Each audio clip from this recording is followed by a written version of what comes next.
Hello. Now we are going to see acceptance in the Indian Contract Act. This is chapter 3 on my book on law of contract, and we will see what is acceptance according to the Contract Act. Acceptance plays an important role in the formation of a contract. Once the offer is accepted, it becomes a promise. A promise or every set of promise is an agreement. An agreement enforceable by law is a contract. An agreement is enforceable law if the agreement is within the parameters set by the Contract Act. What are the things that there should be consideration, there should be free consent, the party should be capable of entering into a contract. So acceptance takes the offer to the level of contract. Section 2b defines acceptance. Section 2d defines acceptance when a person to whom the proposal is made, that is, only the person to whom the proposal is made can accept it. He has to signify his assent thereto. He has to signify his assent for the offer. The proposal is said to be accepted. When this person signifies his assent for the proposal, then the proposal is said to be accepted. Two conditions are there. One is only the person to whom the offer is made can accept it. He has to accept it and he has to communicate it to the other person. Then the offer is said to be accepted. A proposal when accepted becomes a promise. A proposal when accepted becomes a promise. A promise or set of promises is agreement, and agreement enforceable by law is a contract. So acceptance makes it as a contract. Only the offerer can accept it. He has to accept and he has to communicate it too. Sir William Manson says that acceptance to an offer is like a lighted matchstick to a gunpowder. That position is different after these two are merged together. If the matchstick lighted match met to the gunpowder, definitely a new position is arrived. Both of them cannot go back to the old position. The offerer and the acceptor are now legally bound by some terms and conditions of the offer, which has become now the terms and conditions of the contract. Now we will see what are the essentials of valid acceptance. Valid acceptance, the first and foremost essential thing is communication. The section itself says signifies. That is, he has to declare that I am accepting your offer. It has to be communicated. The communication may be express or implied or by the contact. For example, he can write a letter that I am accepting your proposal. This is express. He can call and tell him that I am accepting your proposal. This is express. Sometimes it may be by their contact. For example, the best example is an auctioneer putting the bell. That means that your bid is accepted. Auctioneer are putting the hammer on the table, that is your offer is accepted. That is their practice.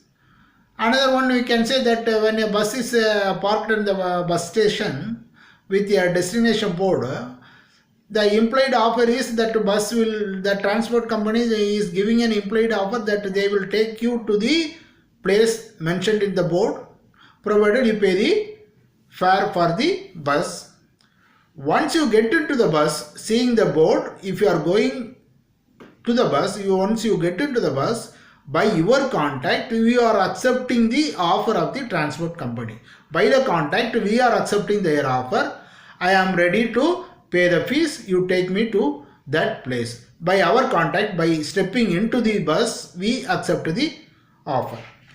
The exceptions by contact, there is another example. Case law already we have seen. Carlyle versus Carbolic Smoke Ball Company case. The Mrs. Carlyle purchased the medicines and started using according to the terms and conditions of the company. That means by that she has accepted the offer of the company to pay that £100 sterling. In case she gets the influenza fever. One more case law is there, Brockton versus Metropolitan Railway Company. This is for the contact of the acceptance by contact. Brockton versus Metropolitan Railway Company were having dealings for a long time without any written agreement. So one day they decided we should have a agreement in writing. They prepared. One draft was prepared by one person and it was sent to the other person. The other person made some corrections. The railway company, put the stamp as approved and it was kept in their drawer. The acceptance was not communicated to the other party. But they subsequently also they continued to have the dealings on the same terms and conditions as mentioned in the agreement. Sometime later there was a misunderstanding. One person filed a suit for breach of contract, but the railway company told no breach of contract because there is no contract. We have not conveyed our acceptance. But it was held in the court, even though you have not conveyed the acceptance by your conduct, that is dealing on the same terms and conditions of the contract subsequent to the execution of the contract, you are proving that you have accepted the terms and conditions of the contract and the acceptance is presumed based on your conduct of the company, because even after that the company was having dealing with the same person on the same terms and conditions of the contract. That means the company has accepted the contract. Even though the acceptance was not conveyed, the court held that there was a contract and there was a breach of contract also. The acceptance should be conveyed only by the acceptor. Third party cannot convey the acceptance, only that party. There is a case, Powell versus Lee. Powell applied for a job in the school. It was a management school and the management committee had selected it. This message was passed on to Powell that you have been selected by the management committee member in a casual way. Subsequently, this person has filed a suit that I offered to work in the school. The management committee has accepted it, but they are not giving me the job order, breach of contract. But the court held acceptance has not come from the management committee. Management committee is the person to whom you made the offer. They should accept and that they should convey to you and not the third party. The member in a casual way remarked to you that they have accepted it. That message you cannot take it as an acceptance. That was the decision in that case. Next is communication should be made to the offerer himself. It should not be to the third party. This is a case of Feltos versus Bindley. That person send a letter to his nephew. If I am not hearing nothing from you, your horse is mine for 30 pounds sterling. That is, if you are not responding, I will take your horse for 30 pounds sterling. It was a letter sent to his nephew. Nephew, while selling all other assets, he told the auction company, don't auction this horse. This I promise to give it to my uncle. But by mistake, the auctioneer has sold the horse also. This person filed a suit for breach of contract. I have sent a letter like this. He has accepted it. The acceptance was conveyed to the auctioneer, but the auctioneer has sold that. But the court held there is no acceptance because the acceptance should be by the person to whom the offer was made and should be conveyed only to the offerer. In this case, the uncle is the offerer. He told the horse is mine for 30 pounds sterling if I am not hearing you. This was not conveyed to you. It was conveyed to the auctioneer. That was a third party. So there is no valid acceptance. The court held there is no contract. Further, the court held you can prescribe the mode of communication of acceptance. You cannot prescribe mode of rejection. Because this person has told if I am hearing nothing from you, I will take it that you have accepted that. The court has not accepted that condition. The offerer had prescribed the mode of acceptance, not the mode of rejections. Next, communication can be waived also. The offerer can waive the communication. For example, if a person's dog is missing and he is offering a reward and he is putting a advertisement on the paper, then there may be so many persons accepting his offer and going in search of the dog. Every person need not come to the person and say, sir, I have accepted your offer, I am going to search your dog. That is not required, that communication is waived. In Carlyle and Smokeball case also, once they took the medicine, it is presumed that that person has accepted the offer of the company. Next is mode of communication. The mode of communication should be the way the offerer has requested. If he has asked for the message to be sent by telex, it has to be sent by telex. If the message by email, it has to be sent by email. It has to be by post if it is required like that. In England, post, when it is asked for post, the acceptance may also be by post. But in India, generally the post is recognized as a normal mode of communication. The communication is over. Now this is the first point. In communication, there are four things. One is it should be by the acceptor. It may be first is it may be express or implied. Second is must be by the acceptor. Third is it should be to the offerer only. And fourth is it can be waived also. And the communication mode of communication should be as per the decision of the offerer. In what way he wants the mode, it should be in that way. Now acceptance without knowledge of offer is valid. You cannot accept an offer for which you have no knowledge. A case is Lalman Shukla versus Gauri Dutt.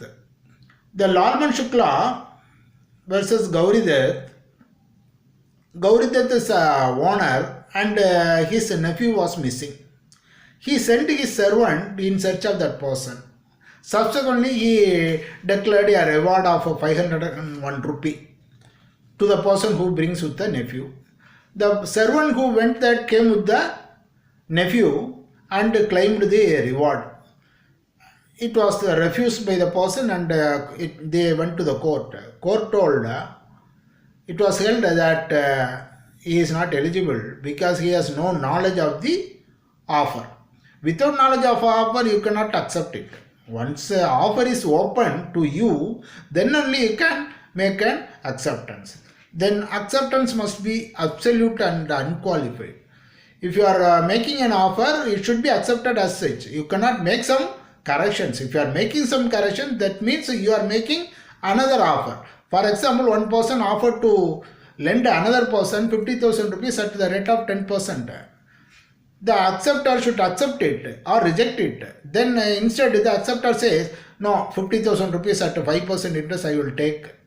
That means he is making conditions. The offer is not absolute. Now what the other person is making a counter offer only. It is not a acceptance.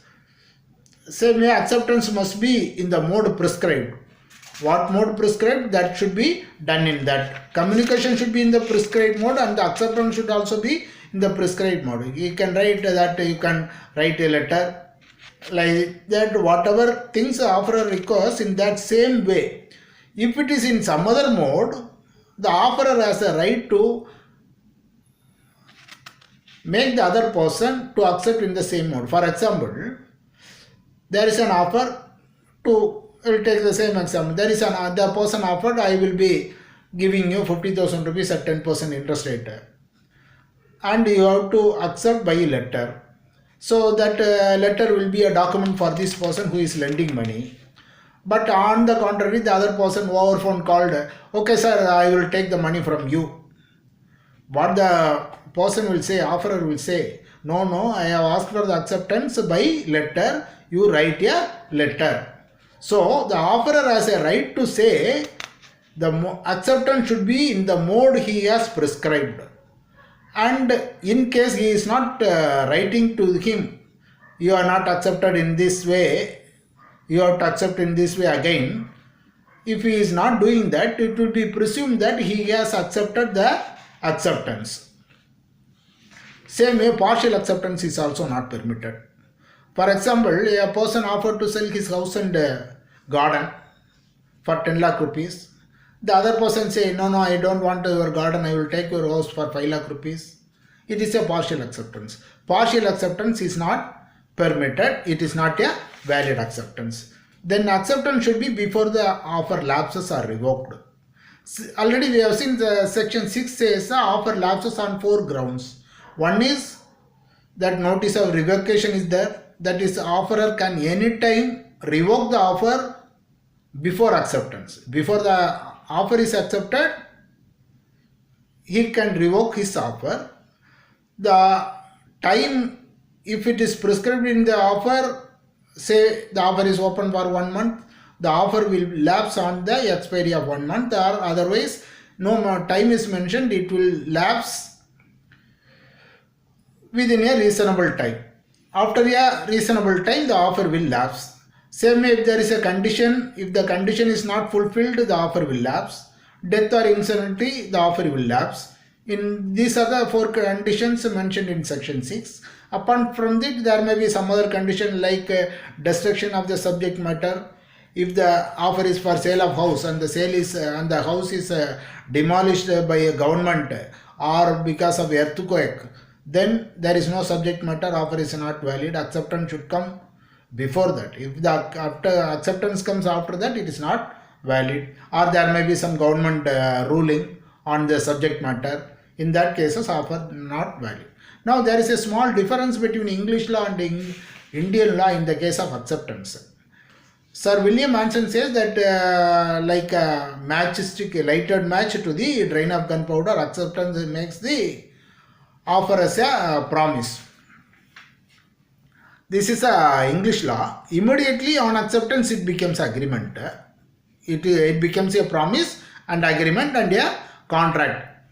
But Indian law gives some deviation from the English law.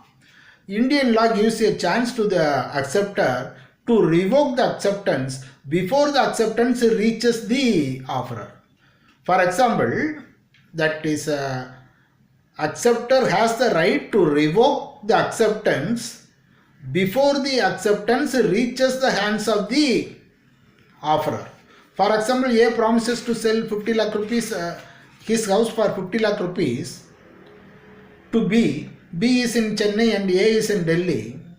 B has received it and again he wrote a letter, yes, I agree to take your house for 50 lakh rupees, and posted a letter. Subsequent to that, he may think that I don't require that house. In that case, what B has option is, B has an option to revoke his acceptance before the letter reaches Delhi. What he can do, the next day he can send an email, or he can call and tell him, yesterday I sent a acceptance letter, please treat it as revoked, as I don't want the house now. So the acceptor has the right to revoke the acceptance before the acceptance reaches the offerer. This is a difference. But the offerer, as far as offerer is concerned, the acceptance is over once acceptance is made by the acceptor. But the acceptor has the right to cancel it, to revoke it before the acceptance reaches that. This is a difference between English law and Indian law. English law, once the acceptance is made, both the parties are liable under that.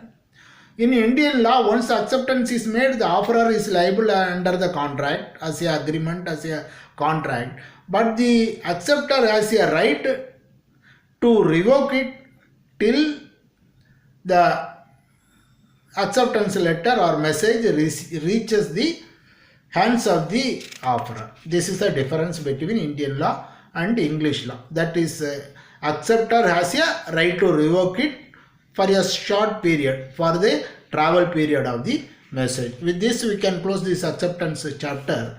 Now we will take the next chapter on communication. When it is completed, we will take it in the next session. Thank you.